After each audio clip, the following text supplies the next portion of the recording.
ना मायके की बेटी ना ससुराल की। बेटियों का अपना घर कभी हुआ ही नहीं, जिसमें कि बेचारी एक बेटी दो दो घरों को संभालती है, फिर भी बेटे का अपना कहने के लिए एक भी घर नहीं होता। चलिए अब देखते हैं ऐसी ही एक बेटी पूनम की कहानी। पूनम बचपन से ही होशियार, तेज और समझदार थी। छोटी सी उम्र में उसे पता था कि उसे करना क्या है। एक रोज़ पूनम अपनी माँ सुनीता से कहती है, मम्मी मैं सोच रही हूँ मैं भी कोई काम करूँ जिससे कुछ पैसे आने लगे और मैं कम से कम अपना खर्च तो निकाल पाऊँ। हाँ बेटा, तेरे पापा की हालत किसी से छुपी नहीं है। जैसे तैसे घर खर्च चला दे रहे हैं वही काफ़ी है। अब तो तेरी 12वीं भी हो गई, इससे आगे तो तेरे पापा तुझे पढ़ा भी नहीं सकते। फिर गोलू का भी तो हमें देखना है, उसे इंजीनियरिंग करवाने में बहुत पैसे लगेंगे। तेरा क्या है, तू तो दूसरे के घर चली जाएगी। जी मम्मी। पूनम की आंखें नम हो जाती है, लेकिन वो सुनीता से कुछ नहीं कहती और मन ही मन सोचती है, गोलू मुझसे 1 ही साल छोटा है, फिर भी सब गोलू के लिए सोचते हैं, मेरे लिए नहीं। बेटे बेटी में इतना फ़र्क आखिर क्यों?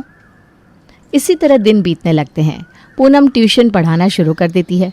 गोलू को जैसे पता चलता है कि पूनम ट्यूशन पढ़ाकर 10,000 कमा लेती है, तो वो पूनम से कहता है, दीदी मुझे 500 रुपये देना। तो अरे मैं कहाँ से लाऊं इतने पैसे? मुझे बर्थडे पार्टी में जाना है, तुम 10,000 तो कमा लेती हो आराम से, फिर भी देने में इतना ड्रामा कर रही हो। अरे मेरे कॉलेज और ट्यूशन की फ़ीस मुझे देने हैं। पता है मुझे तुम कितना पढ़ती हो, पैसे दे रही हो या नहीं? नहीं दूंगी, जाओ यहाँ से। तभी सुनीता वहाँ आ जाती है। अरे छोटा भाई है, कुछ पैसे दे देगी तो क्या हो जाएगा? मेरे पास होता तो उसे तुझसे मांगना पड़ता क्या? मैं अभी तो तुझे दे रही थी ना अब तक। रहने दो मम्मी, थोड़ा सा कमाने क्या लगी, घमंड दिखा रही है।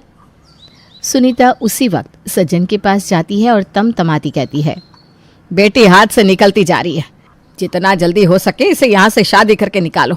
जो करना होगा अपने ससुराल जाकर करेगी।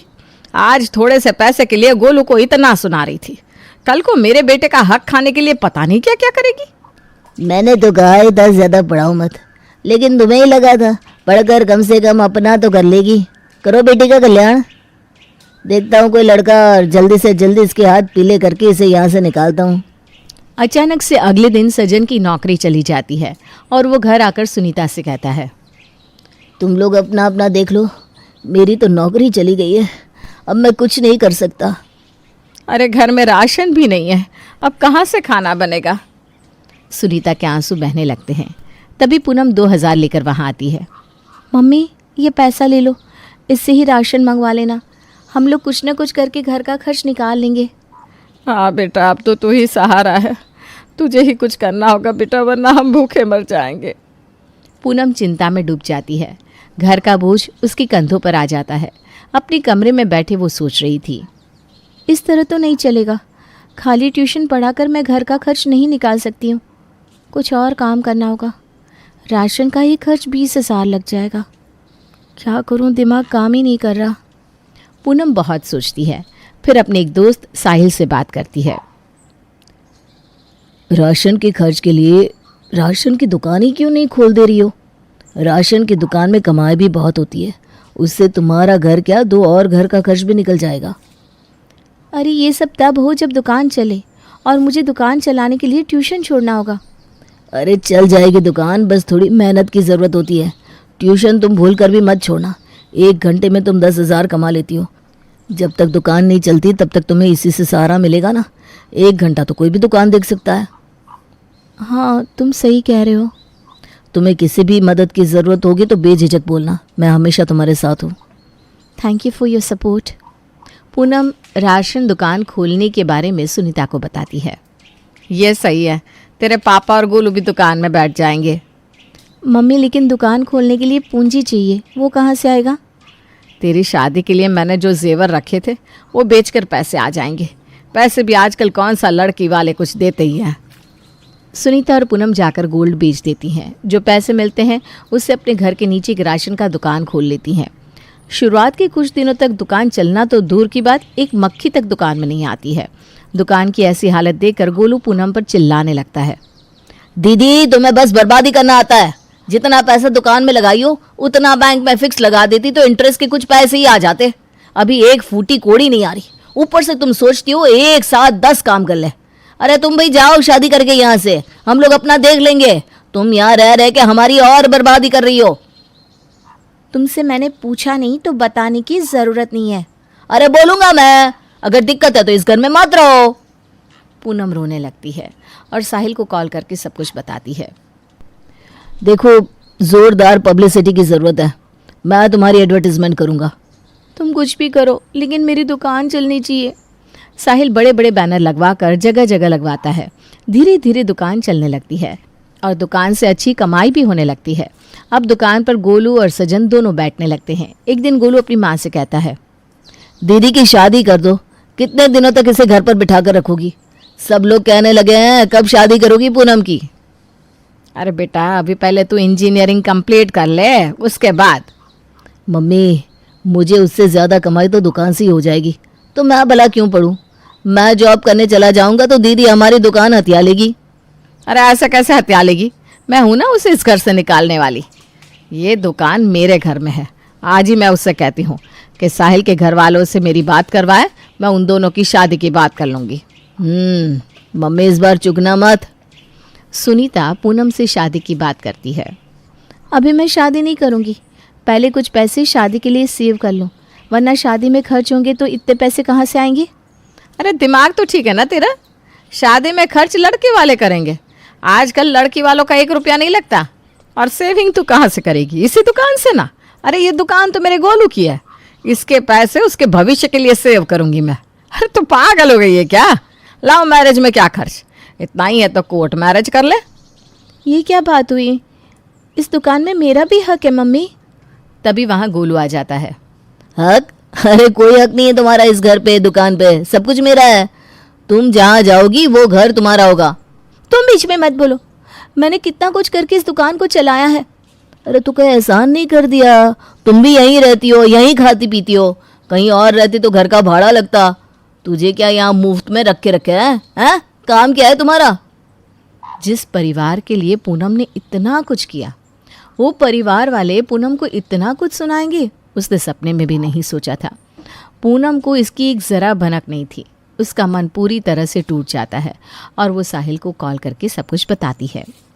पूनम, तुम अपने आंसू पोंछो, मैं अभी आ रहा हूँ और हम कोर्ट मैरिज करेंगे। मुझे अब फ़र्क नहीं पड़ता कौन क्या कहता है। मैंने कभी नहीं सोचा था कि मेरी शादी ऐसे होगी। साहिल और पूनम कोर्ट मैरिज कर लेते हैं। पूनम को ऐसा करता देख उसका पति सजन कहता है, तुम मेरे घर में कतई नहीं आओगी। नाक कटवा दी तुमने मेरी। इतना ही तुम्हें शादी करने का शौक था, मुझे कह देती, मैं करवा देता तुम्हारी शादी। मेरे चेहरे पर कालिक पोत दी तुमने। अब मैं किसी कीमत पर तुमसे रिश्ता नहीं रखूंगा और ना ही कोई और तुमसे रिश्ता रखेगा। पापा मेरी बात तो सुनिए। अरे निकल जाओ यहाँ से, कुछ नहीं सुनना मुझे। पूनम को संभालते हुए साहिल कहता है, तुम अपना मन क्यों छोटा करती हो? हम अपनी नई दुनिया बसाएंगे, तुम मेरे घर चलो। आंखों में सपने लिए पूनम साहिल के साथ उसके घर जाने के लिए निकल पड़ती है। ससुराल पहुंचती ही जैसे ही साहिल की माँ रजनी दरवाज़ा खोलती है, पूनम को देखकर दंग रह जाती है और बेटे को एक तमाचा मारते हुए कहती है, बेशरम कहीं का, किसी को भी उठाकर मेरी बहू बना कर ले आएगा। तुझे शर्म नहीं आती क्या? इस घर में इसके लिए कोई जगह नहीं है। ए लड़की, मेरे घर में घुसने की हिम्मत भी मत करना, निकल यहाँ से। मम्मी जी, अब तो हमने शादी कर ली है, मैं कहाँ जाऊंगी? साहिल, जिस घर से आई है इसे वहीं छोड़ कर आ। माँ, पूनम मेरी पत्नी और इस घर की बहू है, ये अब यहीं रहेगी और पूनम जाएगी तो मैं भी इसके साथ यहाँ से चला जाऊँगा। बेटे के मुंह से ऐसा सुनकर रजनी के कान खड़े हो जाते हैं और बेटे के मुंह में कहती है, नहीं, तुम कहीं नहीं जाओगे बेटा, पर ये लड़की मुझे एक आंख पसंद नहीं है। बस तेरी खुशी के लिए मैं इसे इस घर में आने दे रही हूँ, याद रखना। माँ, मुझे चलेगा, तुम बस इसे इस घर में रहने की परमिशन दे दो। पूनम और साहिल घर में आ जाते हैं। रजनी अंदर अंदर कुढ़ रही होती है और मन ही मन सोचती है, मैं इस लड़की को निकाल कर रहूँगी, पर मैं निकालूंगी तो साहिल को तकलीफ होगी। अगर ये खुद चली जाए तो सोने पे सुहागा। इधर साहिल बाजार चला जाता है और पूनम अपने कमरे की सफाई कर रही होती है। रजनी उसके कमरे में जाकर कहती है, ये मेरे बेटे का कमरा है, तुम्हें कुछ भी करने की जरूरत नहीं है। तुम यहाँ कुछ दिनों की मेहमान हो। ये मेरे पति का घर है, मैं यहाँ से कहीं नहीं जाने वाली। वो तो वक्त ही बताएगा। रजनी अपने साहिल के सामने तो शरीफ बन जाती और पीछे से पूनम को टॉर्चर करने लगती। अगले दिन सुबह 5 बजे ही रजनी पूनम के कमरे का दरवाज़ा बजाने लगती है। खुद को इस घर की बहू बताती हो? कौन सी बहू इतनी देर तक सोई रहती है? सूरज सर पर चढ़ आया है, नहा धोकर रसोई में आओ। जी जी मम्मी जी। पूनम झटपट नहाकर रसोई में आती है और रजनी कहती है, तुम मेरे लिए एक नौकरानी हो। मेरे बेटे को पसंद आ गई हो तुम।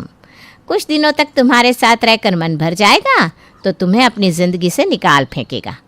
सबके लिए चाय बना कर लाओ और नाश्ते में मूंग दाल की कचौड़ी, पनीर सोयाबीन की सब्जी और साथ में खीर बना लो। साहिल के पापा कम मिर्ची खाते तो उनके लिए अलग सब्जी बना देना। जी मम्मी जी। मुझे मम्मी जी नहीं मैडम कहो, समझी? पूनम आंसू बहाने लगती है। लड़की होना इस दुनिया में श्राप है। एक औरत ही दूसरी औरत की दुश्मन बन जाती है। मेरा अपना कहने को कुछ भी नहीं है, न मायका अपना है न ससुराल। पूनम चाय बनाकर सबको देती है, फिर नाश्ता बनाकर देती है। कचौड़ी खाकर रजनी कहती है, इतना बेकार खाना बनाया है कि पूछो मत। एक तो बिना दहेज के तुम्हें इस घर में रखा है, ऊपर से इतना खराब खाना बनाया है। मायके से यही सीख कर आई हो? बेटा साहिल, तुमने क्या देखकर इससे शादी की? इससे अच्छी तो काम वाली होती है। बहू जैसे एक भी लक्षण नहीं है इसमें। माँ लेकिन खाने में कमी क्या है? मुझे तो ठीक लग रहा है। हाँ, तुझे तो लगेगा ही ना। रजनी जी, अब इसे कुछ मत बोलिए। समय के साथ जब इसका मन भर जाएगा तो खुद समझ जाएगा। रजनी और धर्म जी के खाने के बाद साहिल कहता है, पूनम, तुम मेरे पास हो, किसी की बातों का बुरा मत मानो। मैं तुम्हारे साथ हूँ ना। तुम साथ हो तभी तो मैं जिंदा हूँ। इसी तरह दिन बीतते जाते हैं। एक रोज़ साहिल को शहर से बाहर जाना पड़ता है। पूनम, कुछ भी होगा तो मुझे कॉल कर देना। मैं 2 दिन के लिए ऑफिस के काम से जा रहा हूँ। तुम निश्चिंत होकर जाओ, मैं सब संभाल लूँगी। साहिल चला जाता है। रजनी को पूरा मौका मिल जाता है। वो पूरे घर के बर्तन साफ करने के लिए निकालती है। ए कामवाली, सारे बर्तन अच्छे से साफ हो जाने चाहिए। मुझे एक भी ज़रा भी गंदा नहीं चाहिए। जी मम्मी जी। पूनम बर्तन साफ करने लगती है और साफ करते करते थक जाती है। जैसे ही उसके बर्तन खत्म होने को होते हैं, रजनी और बर्तन निकाल कर देती है। मेरे बेटे को छोड़ दो, वरना तुम कहीं की नहीं रहोगी। मम्मी जी, आपके बेटे के अलावा इस दुनिया में मेरा कोई नहीं है। उसके बिना मैं नहीं रह सकती हूँ। अगर इस घर में रहना है तो मुझे दहेज के पैसे दे दो। अरे कुछ भी दहेज लिए बिना ऐसे ही उठकर आ गई। इतना सब कुछ है तुम्हारे मायके में, फिर भी कुछ लेकर नहीं आई हो। कैसे चलेगा? मम्मी जी, आप जो कहेंगी वो मैं करूँगी। जितना काम करवाना है करवा लो आप, लेकिन मुझे इस घर में रहने दीजिए। ठीक है, अब तुझे काम वाली बनने का शौक है तो मुझे क्या दिक्कत है। ये सब करके कपड़े आयरन कर देना। जी मम्मी जी। रजनी एक के बाद एक काम पूनम को देती जाती है और पूनम भी बिना कुछ कहे काम करती जाती है। 2 दिन में पूनम की हालत किसी काम वाली से कम नहीं हो जाती। साहिल जब 2 दिन बाद घर लौटता है तब पूनम की हालत देखकर उसके होश उड़ जाते हैं। साहिल को देखते ही पूनम बेहोश होकर गिर जाती है। माँ, मैंने पूनम को तुम्हारी बहू समझकर तुम्हारे पास छोड़ा था, लेकिन तुमने उसे काम वाली बना दिया। अब एक पल के लिए भी मैं यहाँ नहीं रह पाऊंगा। साहिल पूनम को लेकर घर छोड़कर चला जाता है। अब साहिल और पूनम खुशी खुशी भाड़े के घर में रहने लगते हैं। पूनम को लगता है कि अब सब कुछ ठीक हो गया है। वहीं उसकी ज़िंदगी एक नई करवट ले लेती है। ऑफिस से घर लौटते वक्त साहिल का एक्सीडेंट हो जाता है। कुछ लोग साहिल को अस्पताल ले जाते हैं और पूनम को फ़ोन करके कहते हैं, आपके पति का एक्सीडेंट हो गया है, आप जल्दी से बगल के अस्पताल आ जाइएगा। हाँ, मैं अभी आ रही हूँ। पूनम रोती हुई भागती हुई अस्पताल जाती है।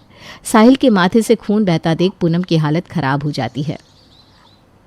डॉक्टर, डॉक्टर प्लीज़ मेरे पति को बचा लीजिए। आप पहले फीस जमा कर दीजिए, उसके बाद हम आपके पति को हाथ लगा पाएंगे। वैसे भी उनकी हालत बहुत नाजुक है। पूनम रोती हुई बड़बड़ाती है, मेरे पास तो 1 रुपया भी नहीं है। अब क्या करूं मैं? मम्मी के पास जाती हूँ, मुझे मेरे साहिल को बचाना होगा। पूनम भागती हुई अपने मायके जाती है और सुनीता से कहती है, मम्मी मुझे पैसे की सख्त ज़रूरत है। साहिल एडमिट है, उसे बचा लो मम्मी। मेरे पास पैसे कहाँ से आएंगे? मेरे पास जो है सब गोलू के नाम कर दिया है मैंने। जब खुद से शादी की थी तो खुद ही समझो, हमें बोलने के लिए क्यों आई हो? यहाँ बोलने से कोई फायदा नहीं होगा। पूनम बिना कुछ कहे भागती हुई अपने ससुराल जाती है और रजनी से कहती है, मम्मी जी साहिल को बचा लीजिए, आप जैसा कहेंगी मैं वैसा करूँगी। मैं साहिल के इलाज के सारे पैसे तो दे दूंगी, लेकिन तुम्हें उसकी जिंदगी से हमेशा हमेशा के लिए चले जाना होगा। ठीक है, मैं चली जाऊंगी, एक बार उसका इलाज हो जाए बस। पूनम और रजनी अस्पताल जाते हैं। रजनी अस्पताल में पैसे जमा करती है। साहिल का इलाज शुरू होता है। पूनम ऑपरेशन थिएटर के बाहर खड़ी आंसू बहाती हुई अपनी किस्मत को कोस रही थी। भगवान, आपने मेरी किस्मत में क्या लिखा है? मैं कहीं की भी नहीं रही, न मायके की न ससुराल की। कहने को मेरे पास 2 घर हैं, लेकिन रहने के लिए एक घर भी नहीं है। साहिल को होश आ जाता है और दूर से ही उसे देखकर पूनम एक चिट्ठी लिखकर अपनी सास को देती है और कहती है, मम्मी जी, मैं हमेशा के लिए जा रही हूँ, आप ये साहिल को दे देना। हाँ चली जाओ तुम। अब हम अपने बेटे की शादी धूमधाम से किसी पैसे वाले घर में करेंगे।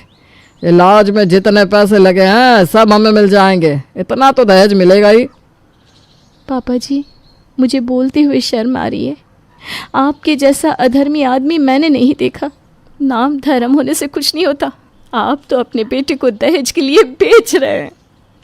पूनम सब कुछ छोड़कर हमेशा के लिए चली जाती है।